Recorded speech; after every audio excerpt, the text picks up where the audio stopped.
जय शिवराय मराठा बांधवांना.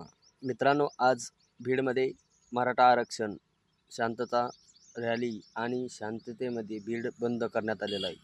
तरी त्या ठिकाणच्या सर्व मराठा बांधवांनी उत्स्फूर्त असा प्रतिसाद आज दिला पाहिजे आणि आपल्या लेकराबाळाच्या हक्कासाठी, आपल्या लेकराबाळाच्या कल्याणासाठी जे संघर्ष चालू आहे आणि संघर्ष योद्धा मनोजदादा जरांगे पाटील हे स्वतः उपोषण करत आहेत.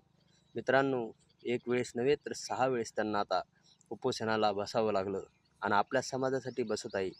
या गोष्टी आपण ध्यानात आणल्या पाहिजे आणि आपला एक दिवसाचं काम सोडून आपण आंदोलनामध्ये बंदच्या याच्यामध्ये सामील झालं पाहिजे. एवढंच सांगतो मित्रांनो. हा व्हिडिओ जास्तीत जास्त शेअर करा. तुर्तास धन्यवाद. आणि आपल्या महाराष्ट्र आपला देश या चॅनलला नवीन असाल तर चॅनलला सबस्क्राईब करा. जय शिवराय, जय मनोज.